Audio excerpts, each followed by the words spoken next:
I will never forget the night the chiefs dragged a man's body out of the market square.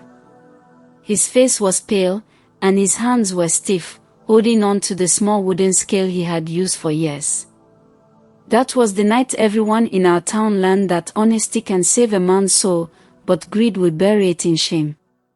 I was only 17 then, helping my uncle in the marketplace.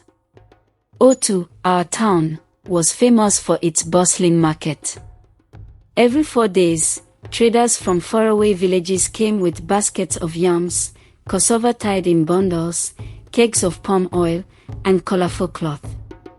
The air always smelled of roasted corn, fried akara, and dust rising under the footsteps of hundreds of people. To us children, the market was more than a place of trade, it was the heartbeat of Otu. But beneath the noise and laughter, there was fear. The market chiefs ruled everything. They decided where you could sell, how much you would pay for space, and even the weights used to measure food. They loved money more than justice, and their word was final. No one dared to oppose them. Among the traders, there was one man who stood out. His name was Baba Ade. He was not the richest man in Otu, but he was the most respected. He sold grains, rice, beans, and millet. His stall was simple, built from wood and raffia mats, but people trusted him. Unlike others, he never cheated.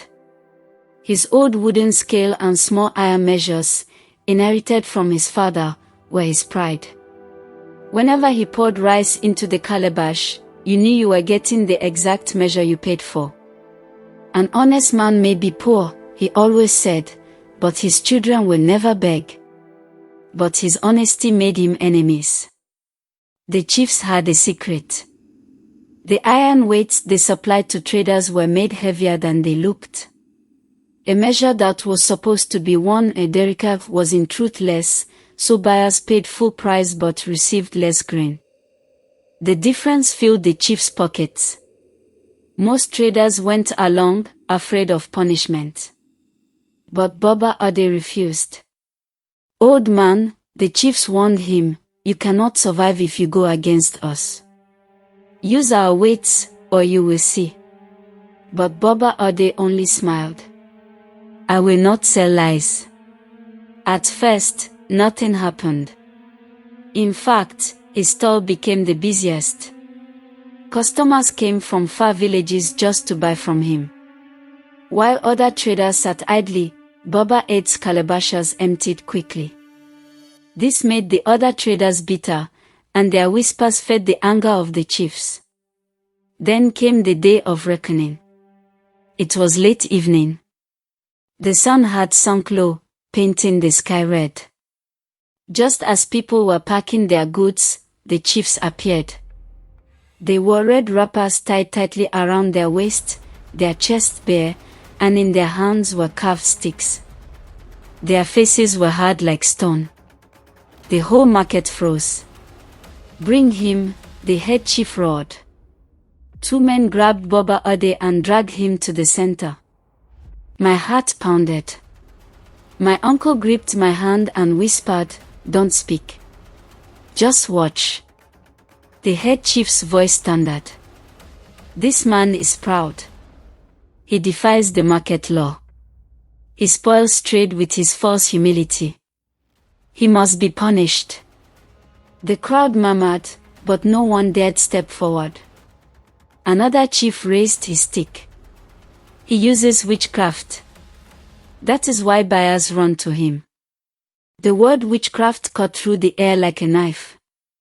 In those days, that accusation alone could end a man.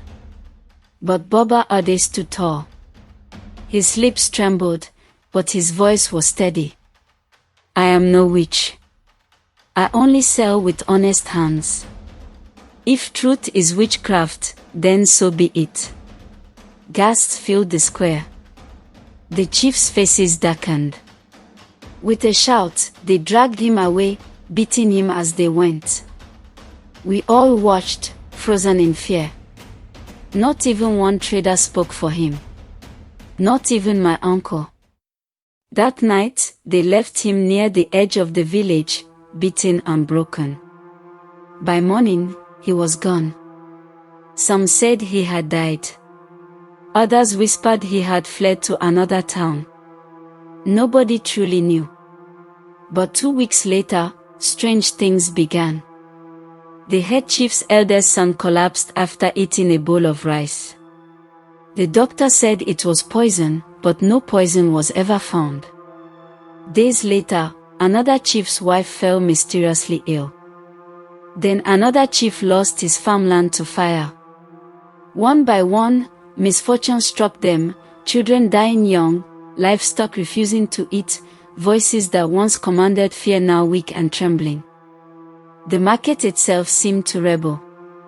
Stalls collapsed without warning, goats ran wildly through the square, and traders whispered that even the wind at midnight carried Baba Aid's voice.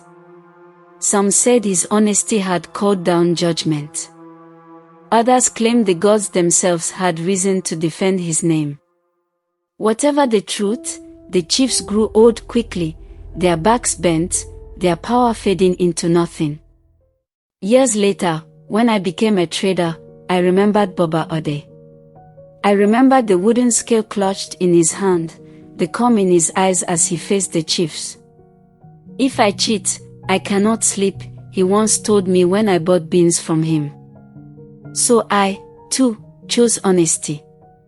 Because I saw with my own eyes how greed brings fear, but honesty, even when it cost you everything, leaves a name that never dies.